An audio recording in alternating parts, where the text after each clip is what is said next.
pelo Clínica Peripatética, que é um livro que fez uma entrevista com ele, e tem um capítulo sensacional, numa linguagem muito simples, né, e muito próxima da realidade, sem grandes teorizações, né, Luciano? Bem prático mesmo. E a partir daí a gente teve o lado bom da pandemia, de fazer encontros que talvez não seriam possíveis se não fossem remotos, né?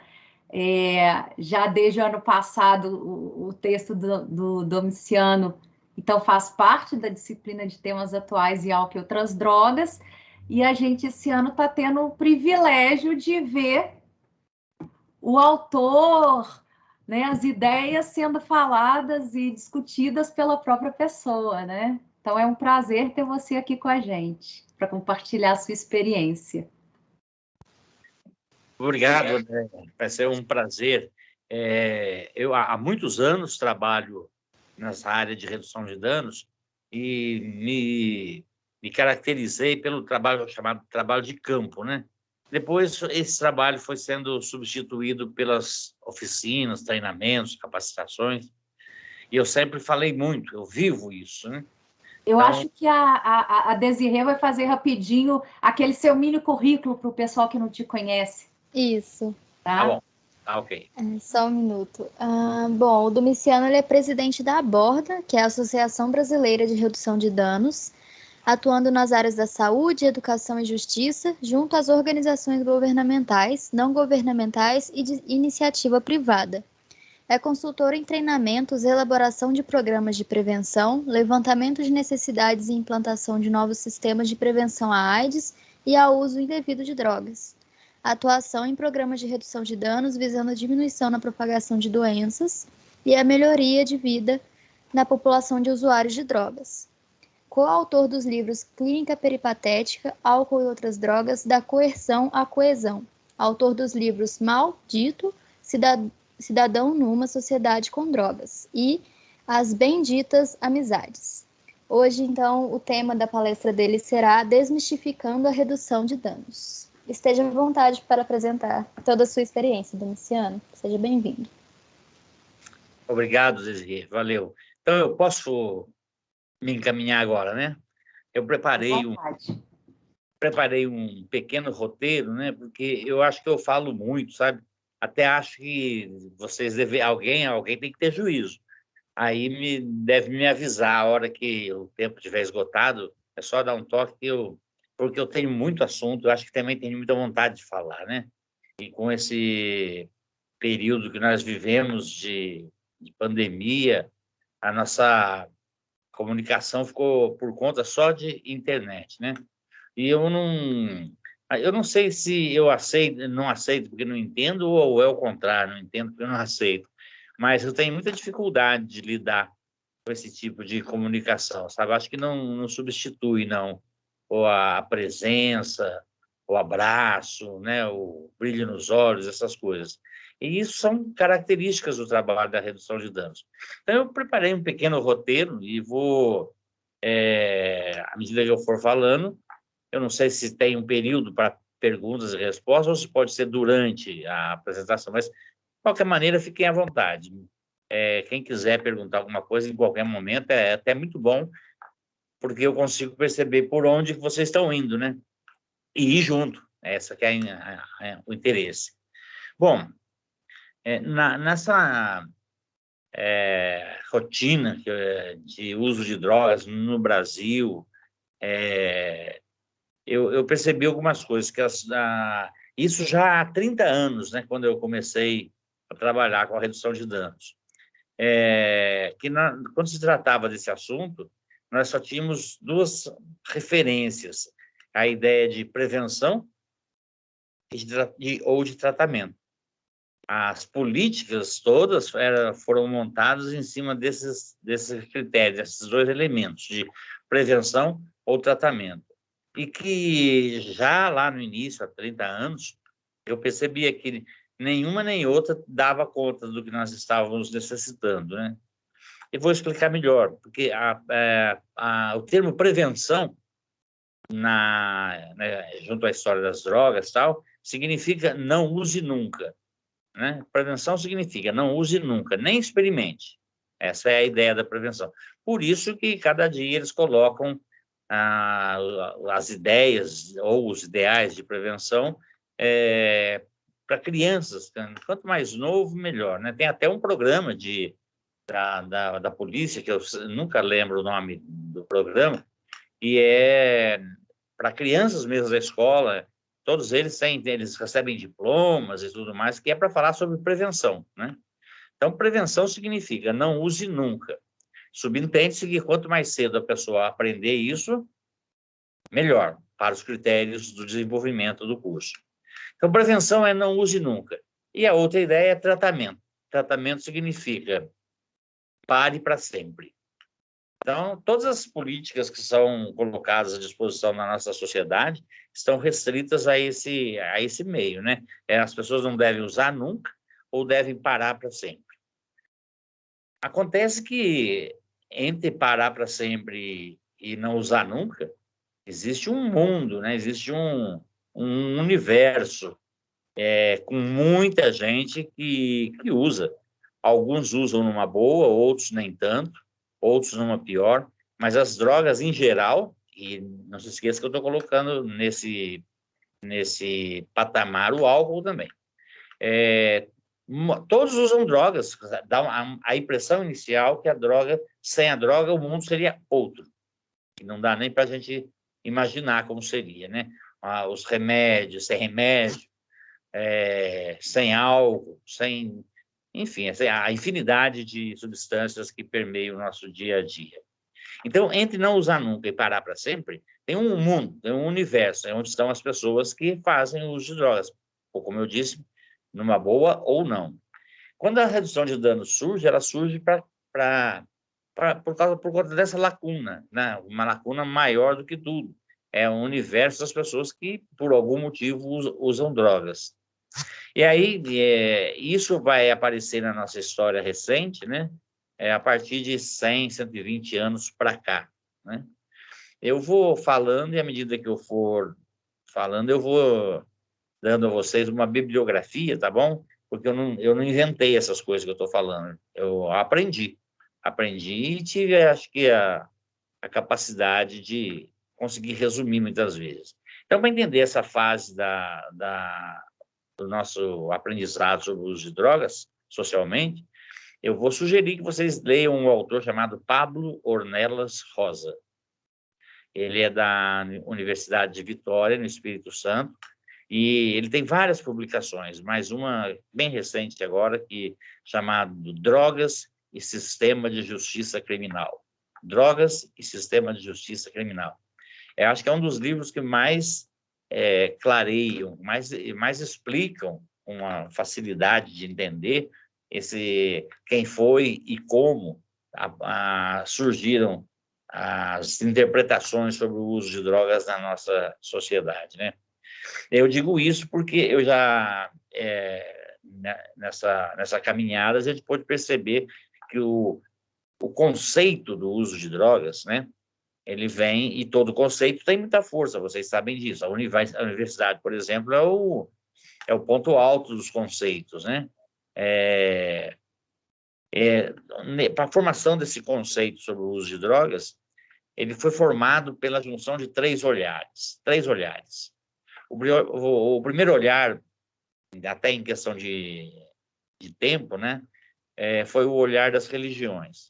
As religiões sempre entenderam o uso de drogas como um pecado. É um pecado. Depois veio o olhar da saúde. A saúde não via como pecado, a saúde via como uma doença, chamada dependência química. E o terceiro olhar, que é o da justiça, que não vê nem como doença, nem como pecado, mas vê como um delito. E todos esses três se juntaram na construção desse conceito e construíram isso que vem na nossa cabeça quando a gente fala sobre o uso de drogas. Ou é doença, ou é delito, ou é pecado. Todos nós sabemos, inclusive os que usam drogas, qual é o caminho do doente, qual é o caminho do delinquente e qual é o caminho do pecador. O doente vai parar no hospital, o delinquente vai parar na cadeia. e o pecador vai para o inferno. Aí surge a ideia do tratamento para esses três olhares, né?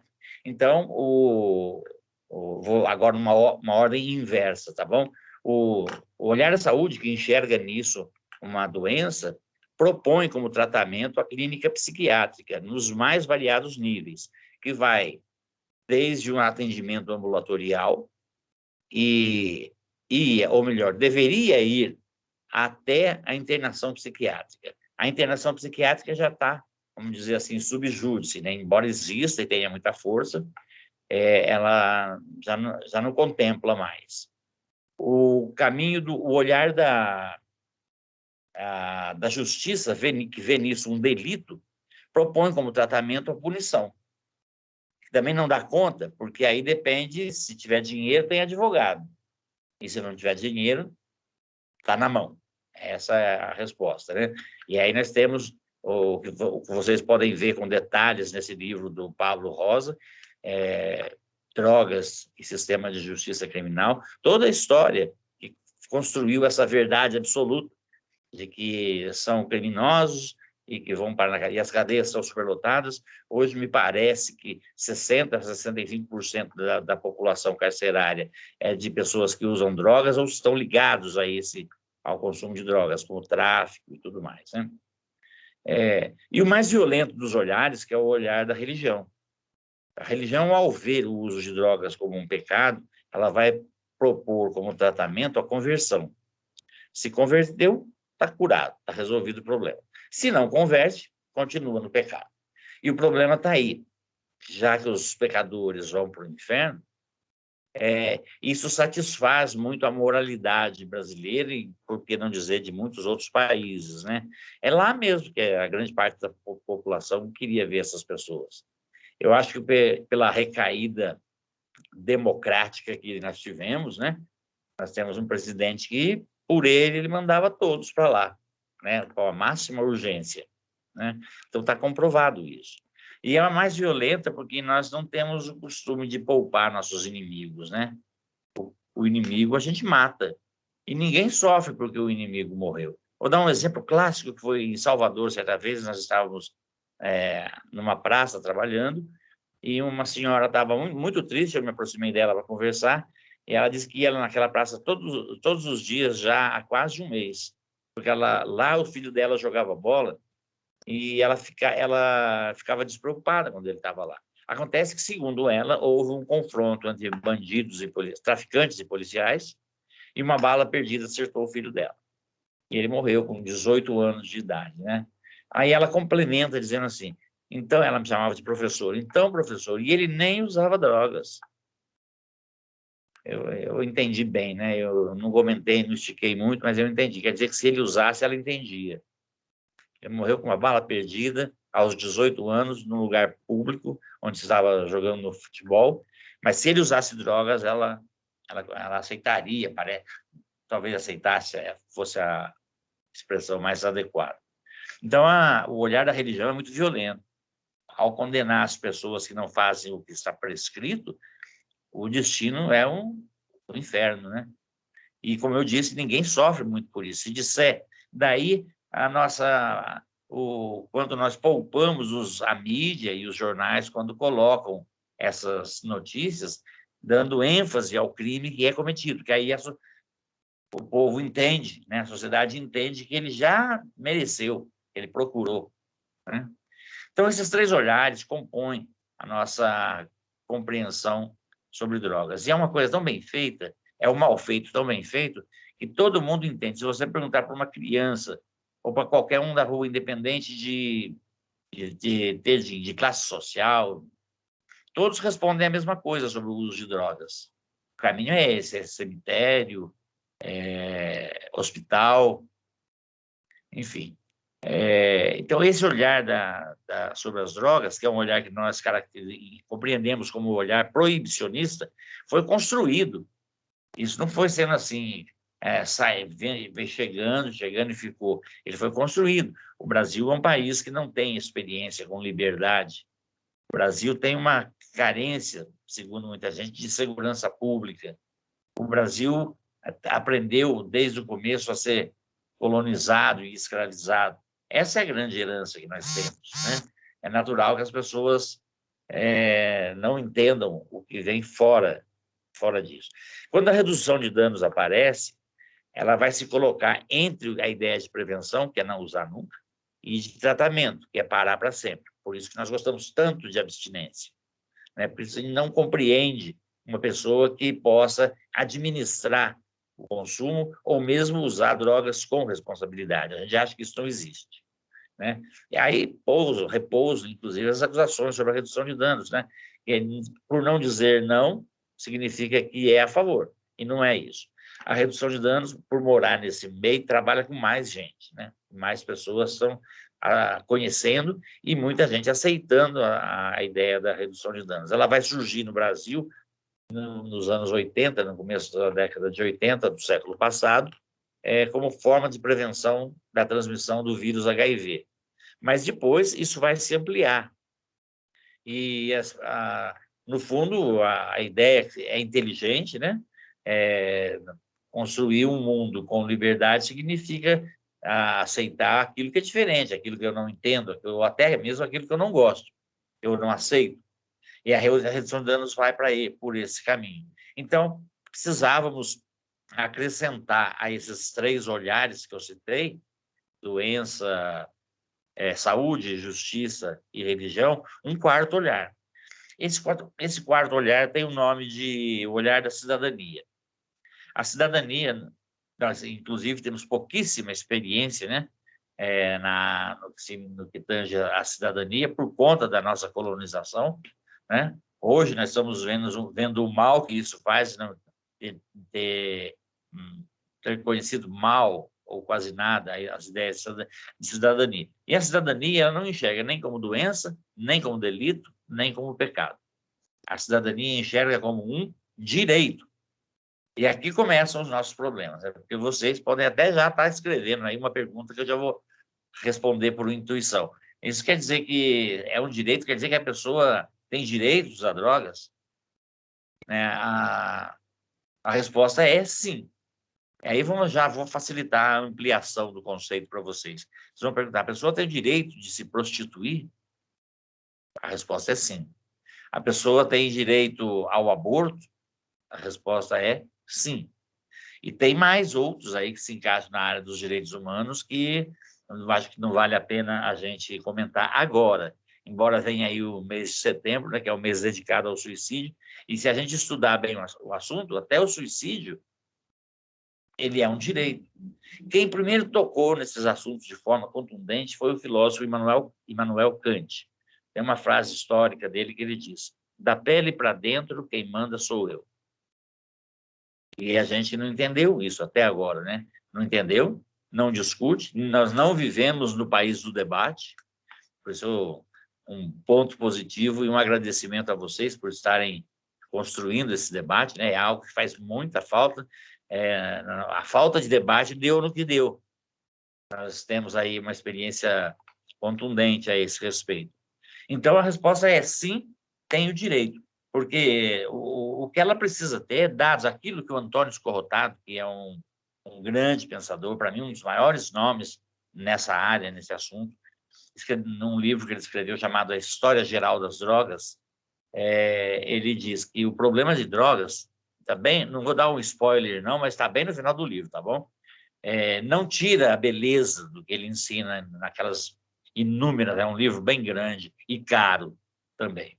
Ele diz que problemas com drogas se explicam como conhecimento e responsabilidade. Aí ele explica o que ele entende por conhecimento.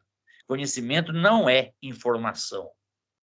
Informação por informação, nós somos chacoalhados de informação desde a hora que a gente acorda até a hora que a gente deita. E não resolve. Não resolveu e não resolve. E responsabilidade, na opinião dele, também não é andar na linha, chegar na hora certa, cumprir as regras. Ele define conhecimento como informação debatida. A informação, quando ela é debatida, ela vira conhecimento. E responsabilidade, como eu disse, não é andar na linha direitinho, respeitar as coisas como elas as regras como elas são. Na opinião dele, responsabilidade significa o desenvolvimento da capacidade de encontrar respostas. Isso é responsabilidade. E, segundo Antônio Escorrotado, essas duas palavras teriam que ser reaprendidas ou reensinadas a nós, né?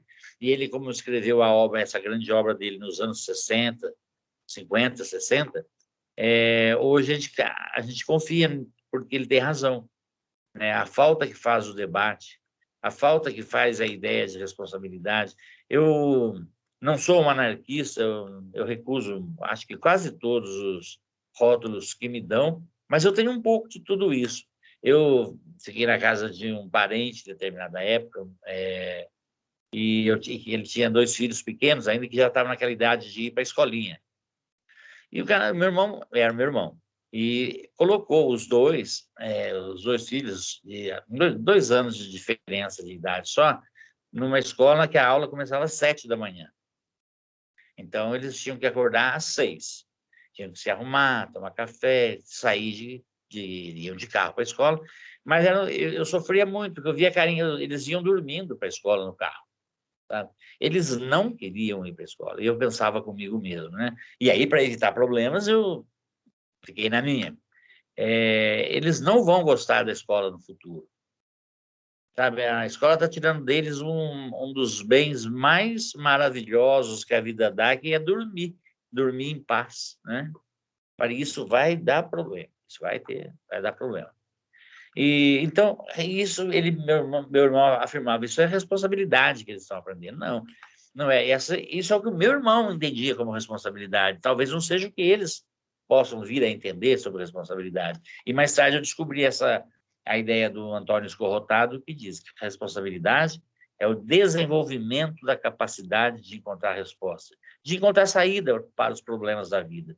E foi muito difícil até hoje eu encontrar instituições, e me refiro a família e religiões, escola e outras tantas que possam existir, que tenham se interessado por esse novo olhar, esse jeito de entender a responsabilidade, né?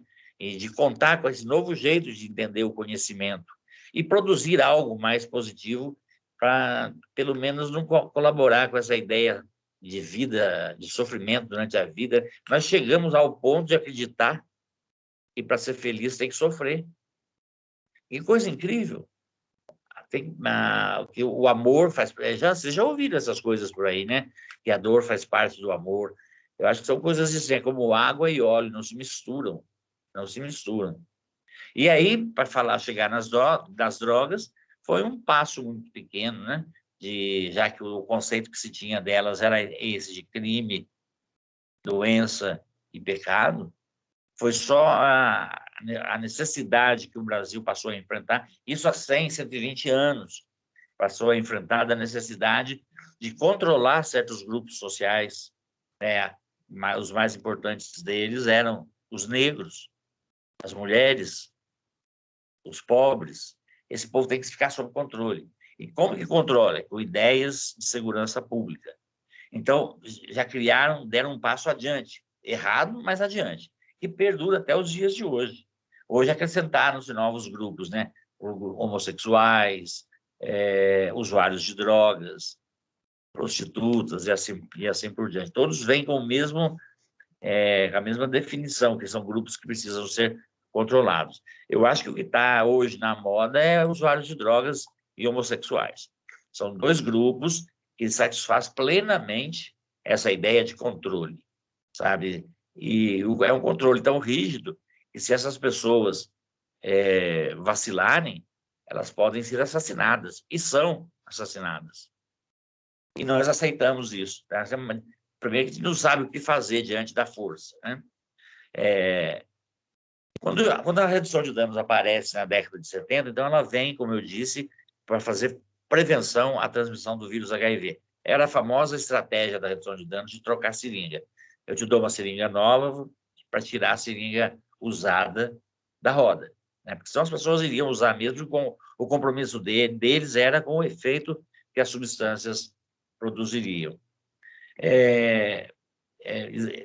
A partir dos primeiros anos de experiência com a redução de danos, com a troca de seringas, esse conceito esse leque foi se abrindo. A gente percebeu que, porque nós íamos para a rua, nós percebemos a importância do trabalho de campo, né? E aprendemos mais depois, né? Que essa ideia que nós temos de campo, campo não é a rua, campo é o outro. Então, se nós temos uma pessoa, nós temos um campo, né? E nós vimos que esse contato antiproibicionista com o outro trazia grandes méritos. Quanta gente a gente conheceu, quanta gente saiu desse caminho tortuoso, quanta gente não morreu como a maioria dessas pessoas morreram. E foi sempre isso se dava, porque tinha seringa. Daí passou a ter preservativo, aí passou a ter conversa, aí vieram os chamados encaminhamentos. E a história dos encaminhamentos para os lugares que tinham atendimento a usuários de drogas. Só que todos esses lugares, todas essas instituições se baseavam na abstinência absoluta, ou seja, parar de usar drogas para sempre. Aí voltava. Então as pessoas perguntavam, que bom, vocês encaminham as pessoas para parar de usar drogas. Eles achavam isso porque nós éramos muito amáveis, né? Os redutores e as redutoras de danos iam trabalhar na rua, no campo, nos lugares de alto consumo de drogas, sem proibir ninguém, era só para apresentar estratégias de controle da transmissão de doenças, né? Então rolavam muitos papos, e o papo era o mais importante. Eles sempre gostaram muito da ideia de que nós não éramos somente profissionais, nós éramos amigos. Inclusive, foi pensando nisso, e um dos livros que vocês vão sortear, eu mandei 2 também, mandei para a professora Andréia, chama-se As Benditas Amizades, né? No início, As Benditas Amizades era escrito assim, as bem, entre parênteses, ditas amizades. E eu tenho um filho pequenininho, tenho 3 filhos, né? 2 adultos e um de 12 anos. E esse filho de 12 anos, eu gosto muito dele. Eu gosto dos outros também, mas eu gosto muito dele. E durante a construção final das Benditas Amizades, ele ficava muito tempo junto comigo, ele me via escrevendo. E ele, uma hora, ele se cansou de, né? Pai, que tanto você escreve? Aí eu fui explicar para ele, né? Era um livro. E ele falou, como é que chama o livro? Eu falei, As Benditas Amizades. Aí eu expliquei isso que eu acabei de explicar para vocês, né? Que eu tinha encontrado nesse universo de uso de drogas muita gente boa, mas muita gente boa demais. E aí uma coisa que tinham me ensinado lá na minha infância, eu questionei. E eu aprendi isso, que vocês também devem ter aprendido, que eu acho que é uma laranja podre no meio das outras, apodrece todo mundo, né? Foi isso que eu aprendi. Por isso que a gente não podia andar em más companhias. Tinha que ter cuidado com as amizades. Meus pais zelavam muito, cuidado com as amizades. E quando eu fui tendo essa experiência na redução de danos e com o uso de drogas, eu aprendi que nem todo mundo que está lá é ruim, nem todo mundo que está aqui é bom. A vida não é assim. Tem gente boa e gente ruim em tudo quanto é canto. E a gente deve desenvolver uns critérios dentro de nós para preservar a gente e a vida desse povo do mal. Porque eles existem, né? E contei a história da laranja para ele, né? Que é onde eu tinha aprendido. Eu queria desmontar essa ideia para ele. Aí a conversa foi, no final ele perguntou se podia fazer a capa. Ele tinha 7 anos na época. Falei, pode, né? Fazer a capa, não tem nada contra, mas uma medida assim, mais de pai para filho mesmo, porque fazer uma capa de um livro não é uma coisa tão simples assim. Eu sei que no dia seguinte ele chegou com um papel sulfite, uma folha, e falou, tá aqui a capa. Aí eu peguei, eu estava mais ou menos assim, colorido com essas canetinhas, com lápis de cera, várias cores. E escrito, As Benditas, embaixo grande, Amizades. Eu olhei, nossa, que lindo, cara. Vou ver como é que a gente faz para botar isso na capa do livro. Mas aí eu olhei bem e eu percebi que o Z de amizades estava ao contrário, porque criança tem disso, né? Escreveu o Z ao contrário. Eu falei, nossa, mas o Z está ao contrário. Aí ele pensou um pouquinho e falou assim, mas pai, uma letra só errada não tira o sentido da frase inteira. Nossa, ele entendeu. E eu fiquei tão feliz com aquilo que terminei publicando. Deu certo, publicamos o livro. Na verdade, as coisas são o que são, e são muitas coisas, né? E desenvolver essa capacidade crítica é um dever de todos nós. Só que a gente não aprende a ter um olhar crítico. A gente já começa mal. Quando a gente é criança, que a gente apanha porque faz arte, não é? A criança faz arte, ela apanha. Aí, qual é a definição de arte? A arte significa criação.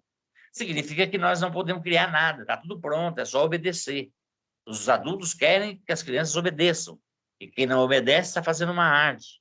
E quando ela faz arte, ela é punida. Ela é punida. Então, ensinar uma coisa importante para nós, às avessas, ao contrário. E nós crescemos no meio dessas ideias mal colocadas. E eu duvido que se tivessem debatido, tivesse a cultura do debate, isso já não tivesse aparecido. A gente já não dissesse mais que a arte é crime, que a arte é pecado, que a arte está errado, e cabe a isso uma punição. Comecei a ver valores, e a gente aprende, principalmente em casa, ou na escola, ou nas igrejas, que são lugares acima de qualquer suspeita, né? E dificilmente alguém pode criticar religiões, famílias ou essas instituições. Eu comecei a enxergar as falhas e que a redução de danos se justificava por conta de ter entrado nesse meio do caminho, não só para atender a maior parte da população, que é aquela que está entre a prevenção e o tratamento. Não foi só para atender a maioria, vamos dizer assim, né? Ela entrou porque tinha muita coisa errada, e tem muita coisa errada, sabe? A abstinência absoluta não é algo que a gente deva perseguir cegamente, né? Toda pessoa tem uma explicação, mesmo que a gente não aceite ou não concorde, uma justificativa para determinado uso, especificamente para determinado tipo de droga, né? Só que essas foram eleitas principalmente pela área jurídica, pela área criminal, né? E convencionou-se que o uso de drogas é uma tragédia que conduz ao cemitério, ao hospital ou ao inferno. E nós continuamos acreditando até hoje. No fundo, a hora que a pessoa se vê de frente com isso, o desespero é a primeira coisa, né? Os pais ficam desesperados. Aí eu pergunto, será que é para desesperar? Será que desespero isso é por causa do que o filho ou a filha está fazendo, ou porque a pessoa se dá conta de que ela não entendia nada mesmo do assunto, né? E que o mundo trouxe essa reflexão. E, por um lado, se eu fiquei até contente por algum motivo, estar no meio de um debate dessa natureza, eu também me cansei muito, sofri bastante, vi muita gente morrer por ter entrado num caminho, esse sim, caminho sem volta, porque, vamos falar da seringa, por exemplo, compartilhamento de seringa é meio caminho sem volta, só que você pode usar drogas sem compartilhar seringa, e aí não é caminho sem volta. Você pode ganhar tempo para um dia, inclusive, parar de usar, ou não. Eu acho que se você mantiver os critérios de uma vida razoável, conhecer bem os critérios de sociabilidade, amizade, respeito à diversidade, respeita a amizade, as coisas poderão passar e daqui a anos não será mais a mesma coisa que hoje. Vão mudar. Então, ganhar tempo. Eu lembro que eu dei uma entrevista uma vez, há bastante tempo já, por uma revista espanhola, chamada Fedro. E eu tentei explicar isso, e a pergunta era assim, como é que as religiões estão vendo o programa de redução de danos no Brasil? E elas não viam bem, não. Aí eu falei, bom, eu estou lidando com alguém com a mídia. Tem que ser meio cuidadoso para lidar. Acho que nesse grupo não tem nenhum jornalista, né, então a gente pode falar à vontade. Cada um vai colocar na sua resposta um pouco da sua experiência. Um pouco da sua experiência. E aí, um resumo, na hora de fazer jornal e revista, tem isso, tem um editor. O jornalista pode fazer uma ótima matéria, mas o título quem dá é o editor, que não conversou comigo, que não conheceu aquilo que eu mostrei para o jornalista, né? Ou para o repórter. Eu sei que eles terminaram entendendo e dando um título para aquela matéria, assim, nós vamos salvar o corpo para dar tempo de vocês salvarem a alma. Esse era o título da matéria. Que eles pegaram um pedacinho da minha fala para dizer que o problema nosso era esse, e que a gente estava resolvendo assim, vamos salvar o corpo para dar tempo de vocês salvarem a alma, né? E é bastante verdadeiro esse título, sabe? Que é uma forma quando a gente fala de salvar vidas, vem impregnado de um... Eu não gosto muito desse termo, acho que tem muita ousadia alguém falar, nós salvamos vidas. Tá? Não cabe a nós isso, sabe?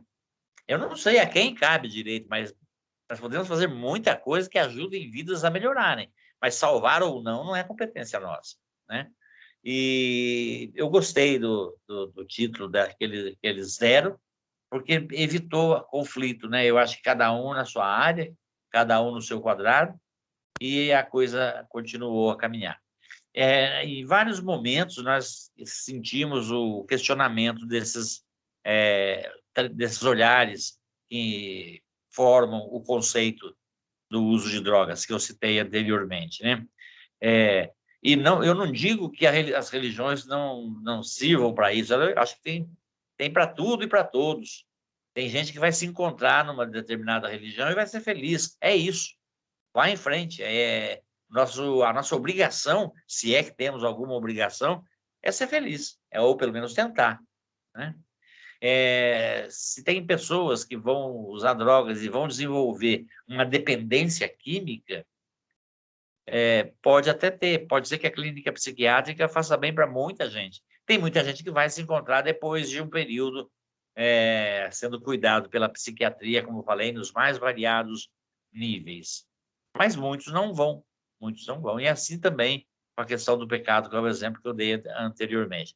A redução de danos, ao ver esse mesmo comportamento do uso de drogas, ela vê um direito. E aí nós temos que levar, e essa é uma das características mais bonitas do trabalho das pessoas, a ideia de direito, que é uma ideia que é extremamente combatida hoje em dia, por incrível que pareça, uma parte da classe política, né?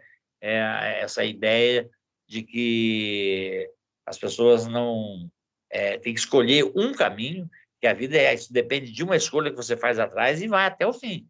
Não, acho que essa capacidade que nós temos de mudar de caminho, de voltar atrás, de mudar a trajetória, isso pode acontecer de um lado e de outro. E é bom que aconteça, as pessoas poderem pensar criticamente e escolher novos caminhos. Isso fez muito bem no trabalho de campo, né? Eu morava e trabalhava na época, nessa década de 80 até os anos 90, em Porto Alegre. E foi um sucesso. Nós tirávamos a base de troca cerca de 5.000 seringas por semana, né? Era muita. A gente não conhecia o consumo injetável de drogas. Como a gente acha que acabou hoje em dia, e eu acredito que não. O uso de drogas, até a psicanálise tem uma leitura interessante sobre isso, né? Que diz que, vou falar resumidamente, que eu não sou psicanalista, mas nós temos buraco no nosso corpo suficientes para ingerir qualquer tipo de droga. Tem nariz, tem boca, tem ânus, tem vários buracos no nosso corpo que servem para isso também, né? E que o usuário injetável, ele se caracterizou porque ele criou um buraco que não tinha. Ele criou uma falta. Ou seja, ele próprio cria aquilo que vai fazê-lo sofrer depois. E que nós tínhamos que pensar nisso, porque não é simplesmente chegar e falar, olha, para de usar drogas.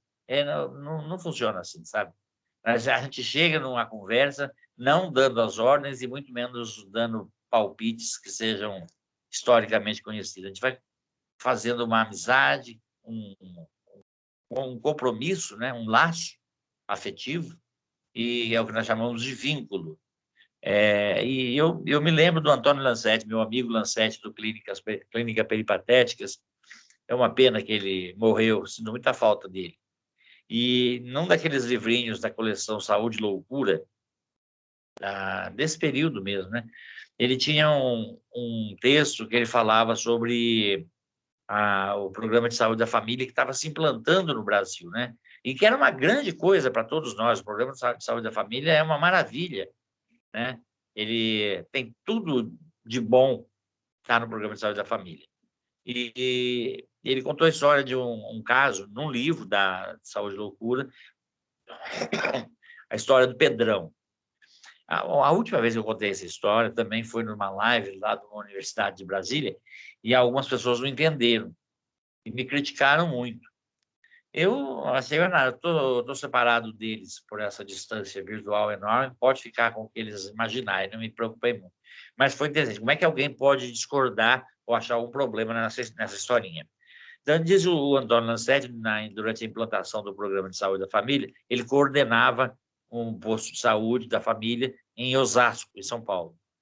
E a história se passa na periferia de Osasco. Ou seja, quem conhece São Paulo sabe que Osasco já é periferia de São Paulo. Era na periferia da periferia da periferia. Um lugar de muita pobreza, muita mesmo.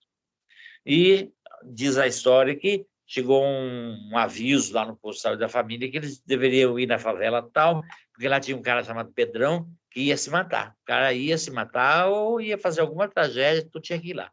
Aí foi, eu não me lembro agora no texto se era uma assistente social e uma psicóloga, ou uma psicóloga e uma enfermeira, não sei, duas técnicas, dos profissionais foram atender essa ocorrência.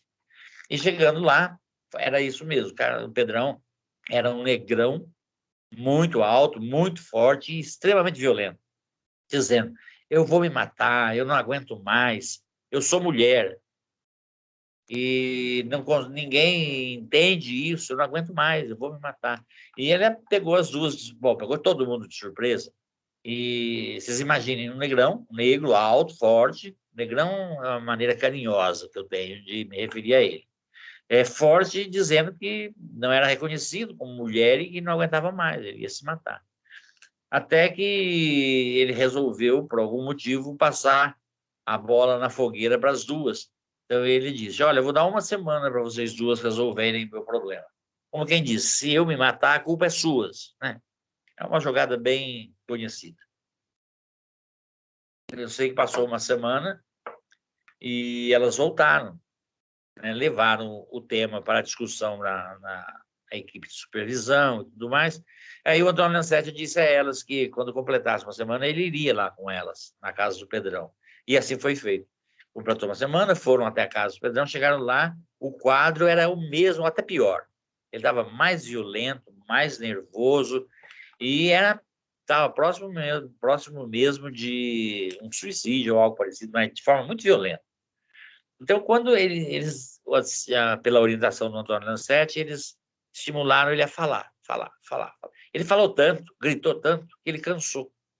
Cansou e sentou na porta do barraco e ficou quieto por alguns minutos. E foi justamente nesses minutos que o Antônio Lancetti interveio, né? Falou assim: olha, Pedrão, eu acredito que você seja mulher. Mas ele não falou isso para agradar, não. Ele falou que ele realmente sentiu. E a questão da identidade, por isso conhecimento é importante, né? A identidade é aquela que cada um constrói, não é aquela que dão para a gente, né? Eu acredito que você seja mulher, mas falou com tanta certeza, com tanta segurança, com tanta amizade, que o Pedrão ficou muito feliz, muito feliz. E aí o Lancetti emendou: olha, eu acredito no que você me disse, que você seja uma mulher, e agora é o seguinte, agora eu que vou dar uma semana para você mostrar para a gente a mulher que você é. E foram embora. Passou uma semana, voltaram lá no barraco do Pedrão, e aí são dois detalhes muito importantes, né? O barraco dele tinha sido... Ele limpou o barraco, né? Às vezes é difícil entender o que é um barraco limpo, mas para a situação, tinha limpado o barraco. E agora também eu não sei, esteticamente, eu não sei se é bonito como a gente imagina a beleza. Mas o Pedrão estava vestido de mulher, estava maquiado, estava de vestido mesmo, né? E feliz. E esperando a equipe chegar para eles entrarem e tomarem um café com ele. Aí dentro do barraco estava tudo lavadinho, fogão lavadinho, mesa lavadinha, tinha toalha na mesa, uma garrafa de café e 4 xícaras, né? Uma para ele e para os 3 profissionais. Ele tinha preparado um café para eles tomarem juntos, né? Em nenhum momento falou de suicídio, não falou de morte, não falou de, né? Falava de outras coisas, falava dele, falava das coisas que eram importantes para ele, né? E estava muito feliz. Então, nesse momento, deu-se o vínculo, que é o que nós chamamos de vínculo, que depende não da mudança do outro, do comportamento do outro, mas da mudança da nossa forma de entender e de interpretar o outro. E aí, vinculados, foi fácil para a equipe convidar o Pedrão para ir até o posto de saúde às quartas-feiras, que era o dia que era reservado para os atendimentos da saúde mental, que tinha uma psiquiatra, e convidado numa boa, ele foi, e na quarta-feira seguinte, participou da caminhada pelo bairro, que era uma das formas que a psiquiatra tinha de atender os casos, não deu problema nenhum, e continuou indo de boa vontade. Foi fácil para ele assumir a condição de que ele precisava de ajuda, e de boa vontade foi fácil para ele aceitar os remedinhos que ele tinha que tomar, né? Porque remédio é bom por causa disso, são remédios, o que vale para as drogas, drogas são remédios, só que manipulados pela indústria. Tem outros que são in natura, né? E passou a frequentar e fez um tratamento, e é muito bonita a história, e ela não tem fim porque ninguém morreu nessa história, ela continuou e eu não sei até onde foi. Mas eu quero dizer, o que importa para nós é isso, que a gente, ao invés de termos aprendido e de investirmos em construção de vínculos, nós somos estimulados ao contrário, a fazer guerra. Por isso que cabe tão bem na sociedade brasileira uma política chamada guerra às drogas. Quem veio primeiro? Não sei. Mas sei que as duas se entendem. Guerra às drogas é a nossa política. Também porque nós não sabemos diferenciar política pública de política de Estado. Política pública, que é o que daria um grande estímulo à resolução desses problemas, são aquelas políticas que surgem, que a gente discute, a população debate, e o Estado termina por aceitar. E política de Estado é aquela que o governo faz e a gente é obrigado a aceitar. Enquanto continuarem a fazer lei de drogas, sem a participação das pessoas envolvidas, sem ouvirmos o que essas pessoas, a grande experiência dessas pessoas numa vida cheia de drogas e de aprendizados, se nós não ouvirmos, a gente não vai criar uma política que seja vivenciada ou aceita por essa população. Então, o nosso quadro é esse, de 100, 120 anos para cá, a proibição de algumas drogas, de algumas substâncias, foi algo que nós copiamos dos Estados Unidos por meio dos acordos mundiais, né, do colonialismo americano, e se encaixou como uma luva na nossa realidade. Por quê? Porque nós estávamos acostumados à escravidão. Nós temos, desde o descobrimento até hoje, nós temos facilidade de entender a escravidão, né? Nós temos facilidade de entender tudo aquilo que vem de uma família, das igrejas em geral, das escolas, como verdades estabelecidas.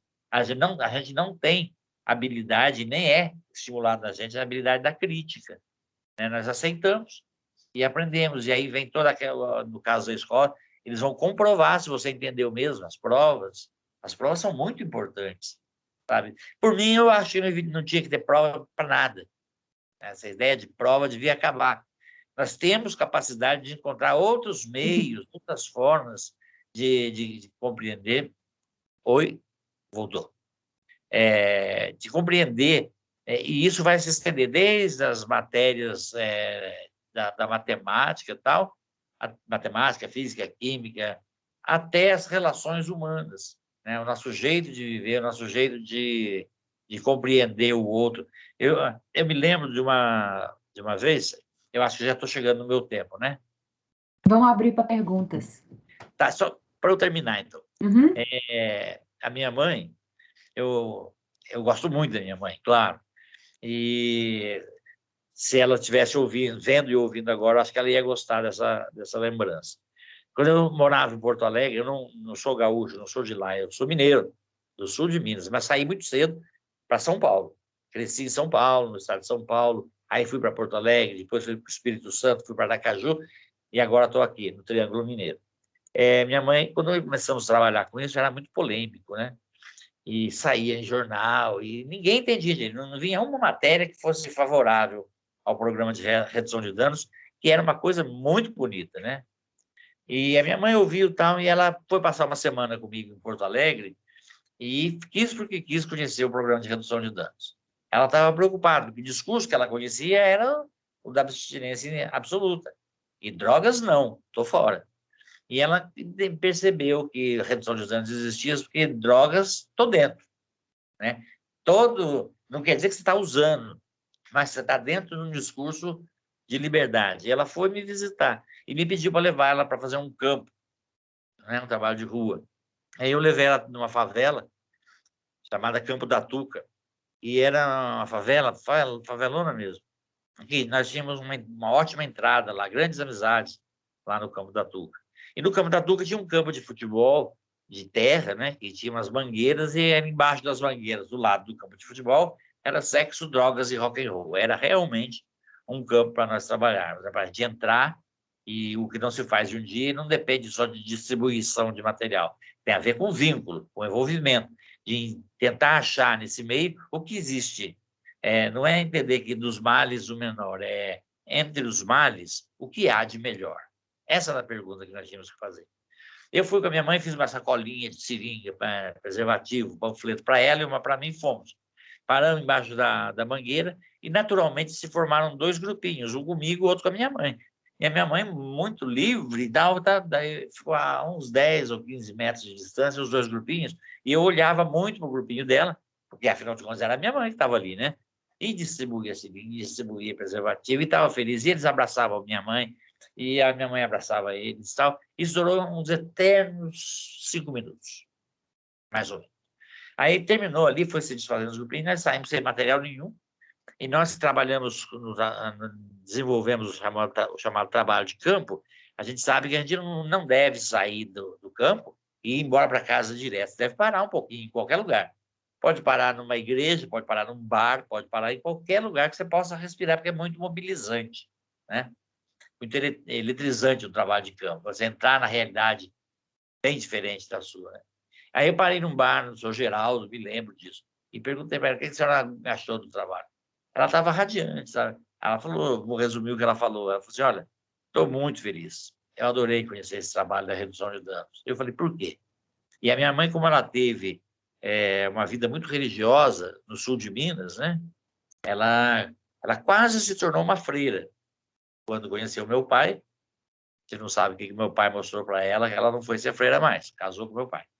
E ela falou assim: olha, inclusive, depois de ter conhecido aqui o trabalho de vocês, da redução de danos, eu mudei a minha compreensão sobre a palavra misericórdia. Ela usava muitos termos religiosos, né? E misericórdia é um termo religioso. Ela falou assim: eu mudei a minha ideia de misericórdia. Eu falei: mas como assim? O que significa exatamente misericórdia? Ela falou assim: a misericórdia é só cortar a palavra ao meio, fica misericórdia. Miséria de humildade, córdia, coração. Significa que a pessoa misericordiosa é uma pessoa humilde de coração, né? Eu falei: interessante, bonito isso, mas a senhora mudou? Ela falou: mudei. Eu falei: como é que ficou? Ela falou: depois de conhecer a redução de danos, eu entendi que misericórdia não é coração humilde. Misericórdia significa mergulhar no coração do outro. E ninguém mergulha de olho aberto. Se a gente for prestar muita atenção naquilo que ficou na cabeça da gente, daquilo que a gente aprendeu com as grandes instituições que fazem parte, que batem na gente para a gente aprender, nós não seríamos misericordiosos. Eu falei: olha, acertou, gostei muito. Então, eu acho que eu dei essa volta toda para chegar numa frase do doutor Dartil Xavier da Silveira, que é um psiquiatra lá de São Paulo, e ele tem uma frase que ele explica bem o que ele entende por dependência. Ele diz o seguinte: o contrário de dependência não é abstinência. O contrário de dependência é liberdade. Tentei, nesses poucos minutos agora, dar uma noção do que eu entendo por liberdade e a compreensão que eu tenho a respeito dos grupos consumidores de drogas, claro, sempre tendo em mente que alguns, grande parte, aí não são só usuários de drogas, na nossa população, na nossa sociedade, assim, muitos precisam de colaboração, precisa de ouvidos, né? E, curiosamente, hoje, dia do psicólogo e da psicóloga, eu acho que vem à tona uma frase do Nietzsche, no Assim Falava Zaratustra, ou Assim Falou Zaratustra, né? Ele entra numa discussão com o profeta, né? Aí o profeta fica bravo com ele e diz assim para ele: pô, será que eu vou ter que gritar para você aprender a ouvir com os olhos, né? Então, em função do dia de hoje, em função da possibilidade que vocês criaram, nós estamos dando conta dela, eu agradeço, fico muito feliz por isso. Ai, eu ficaria aqui 3 horas, gente. Eu também. A gente vai precisar, Domiciano, marcar mais para frente, quando a gente puder voltar, um workshop, assim, a tarde inteira, a noite inteira. A Cleo, cadê a Cleo? Ela fala que quando eu estou nos lugares que eu gosto, que meus olhos falam, né, Cleo? Que eu fico babando. O Câmara Cascudo, que é um autor brasileiro, ele fez um livro chamado A História dos Nossos Gestos. E ele levanta todos os gestos mais comuns do nosso dia a dia. Por exemplo, beliscão, puxão de orelha. E esse puxão de orelha me chamou muita atenção, porque, segundo ele, essa ação de puxar a orelha, que é muito comum na nossa educação, né? Vou puxar a orelha, né? De onde que veio isso? E ele conseguiu levantar a história do puxão de orelha, porque ele diz que, historicamente, ele escreveu isso em 1940, 1950. Na pesquisa dele, historicamente, as pessoas aprendiam, eles entendiam que era pelo ouvido que a gente aprende. E é bem assim mesmo. Até hoje, na escola, a gente vai lá, o membro mais utilizado é o ouvido, né? Que era a orelha. Então, ele disse que o puxão de orelha veio quando alguém dava muito trabalho, arrumava problema, criança principalmente, e alguém puxava a orelha, que a ideia era aumentar a orelha, né, para a orelha ficar maior, para que ela pudesse ouvir melhor e ouvir mais, né? E aí, degringolando até chegar nos dias de hoje, onde eu acho uma das coisas mais terríveis, eu não posso ver uma pessoa dar um puxão de orelha na outra, não posso. Eu acho que foi muito bom pensar como eu tenho pensado e trabalhado como eu tenho trabalhado, mas tem um lado negativo também, a gente vai ficando muito implicante com as coisas, que eu sempre quis saber o que é certo e o que é errado. Hoje eu sei bem o que são coisas erradas, sabe? E luto contra elas. Mas podem marcar que a gente vai. Vamos embora. Vai ter tempo para perguntas, Michele? A Fernanda já está aí, Paula? Você está sem áudio. Ainda não chegou. Ótimo, bom que a gente pode ir fazendo perguntas aqui. Desculpa. Pessoal, vou abrir. Posso usar do meu carro para fazer a primeira? Pode. Eu queria fazer uma pergunta que a gente estava discutindo até no Tamo Junto. A gente tem um projeto de extensão que chama Tamo Junto, sabe? E a gente estava discutindo tanto nas aulas quanto Tamo Junto, Domiciano, uma coisa que você falou, né, de ir a campo, do trabalho de aproximação, e a gente ficou refletindo como que é o início desse processo, assim, para mulheres também, redutoras de danos, no nosso caso, se a gente quiser começar um trabalho, porque todos os alunos estão muito entusiasmados e queria fazer um trabalho de redução de danos raiz mesmo, de ir a campo, de se aproximar, de começar com os insumos. Como que é esse primeiro contato? E, assim, principalmente se envolver mulheres mais novas, na faixa de 20 anos. Como que é isso? Olha, quando a gente tem, no caso de um projeto, né, já tem ali os objetivos específicos. De certa forma, quem financia o projeto já dá o caminho, né, que a gente deve seguir. Mas a gente pode obedecer e, ao mesmo tempo, fazer o que eu proponho. Qualquer projeto ou proposta nessa área, a gente tem que estar imbuído do desejo de aprender, né? Nós temos que aprender. E aprender, aí você disse, vocês também querem aprender, mas aprender com eles, com o nosso público de referência, né? Aprender com eles. E como é que a gente faz para aprender com eles?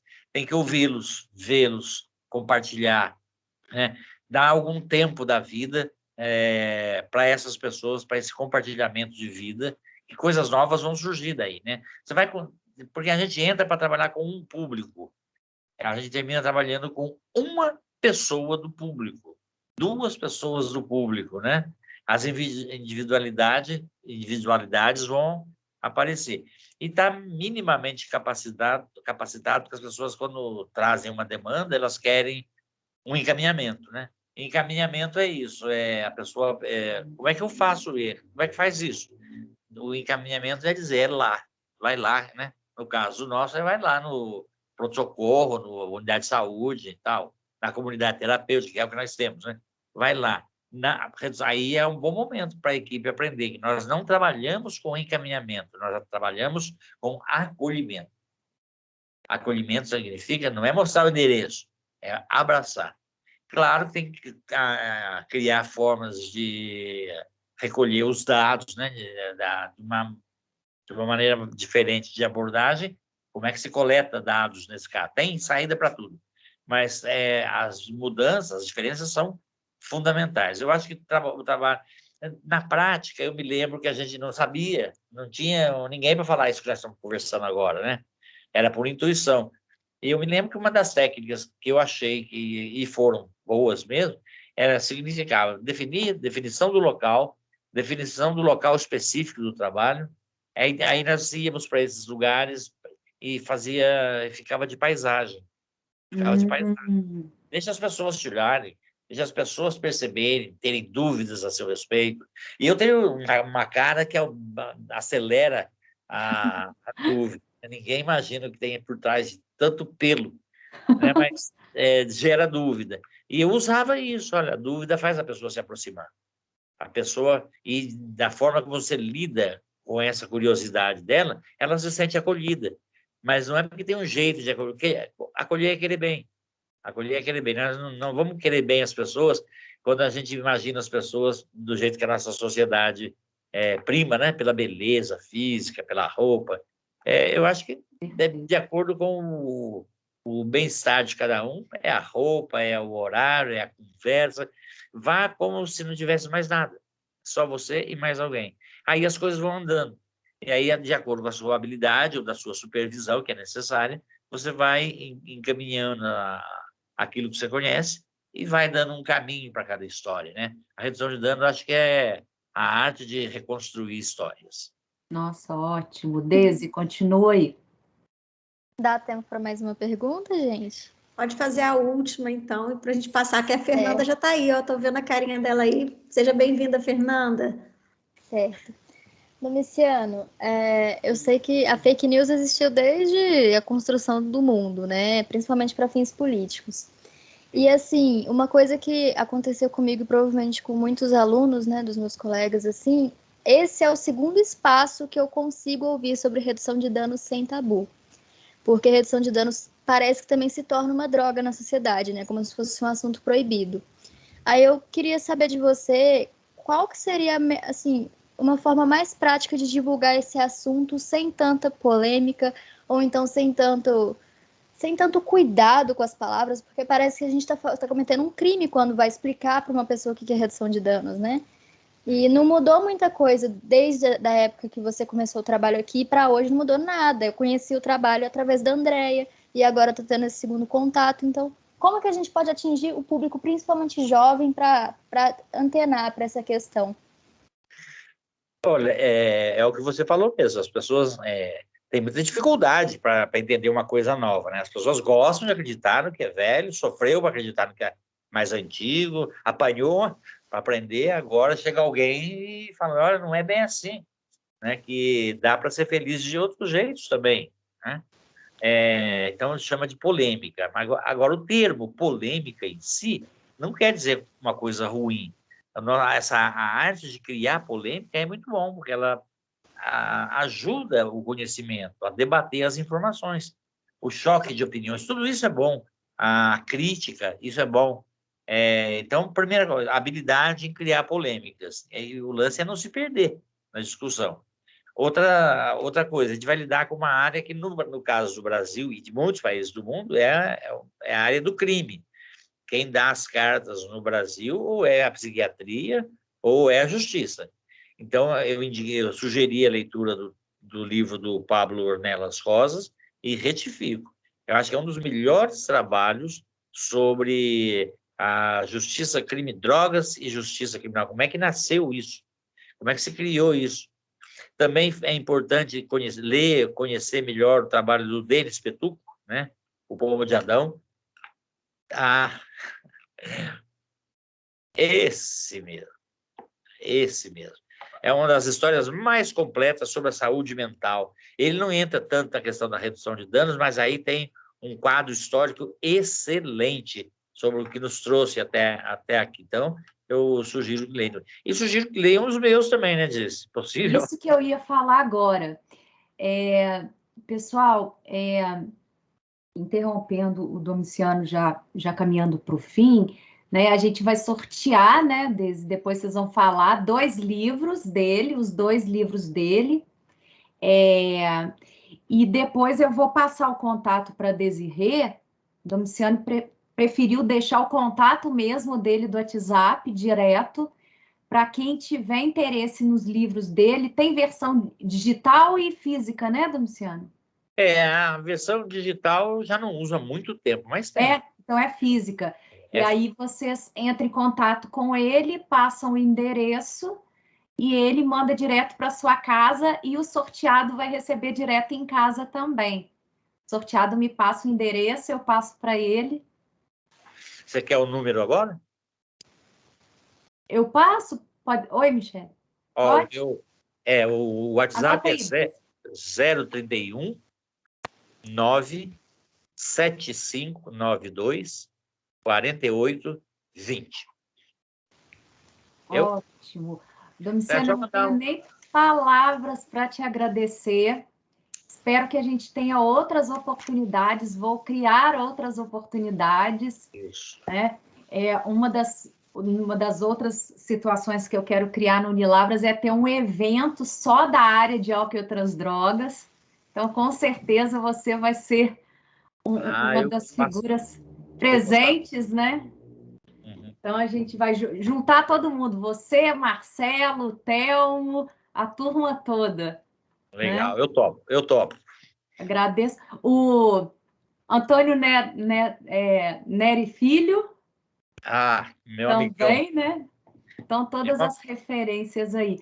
Muito obrigado pela disponibilidade, pela simplicidade. E vamos mantendo contato aí.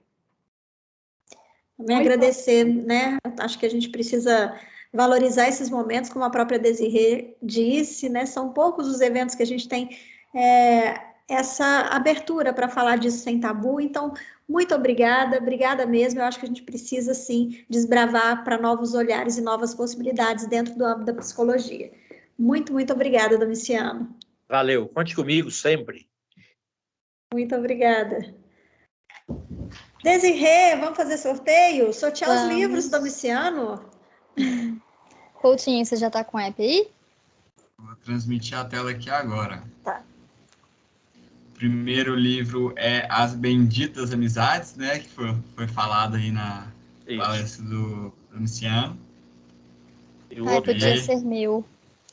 Poderia muito ser meu. Esse aqui ganhou ontem, se eu não me engano. Opa! Tá sortudo, ganhou 2 dias seguidos aí, deixa eu tirar o print. E agora vamos para o outro livro, que se eu não me engano é O Maldito Cidadão, certo? Isso aí, perfeito. Vou sortear aqui.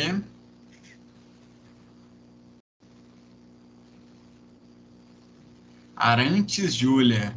Aí você confere certinho aí para mim. Júlia Arantes. A auditoria confere. Certinho. Gente, voltando a lembrar que quem quiser adquirir também, entrar em contato ou com ele ou comigo também, tá? Já vou mandar mensagem. Porque não ganhou, né, Desirê? Não ganhou.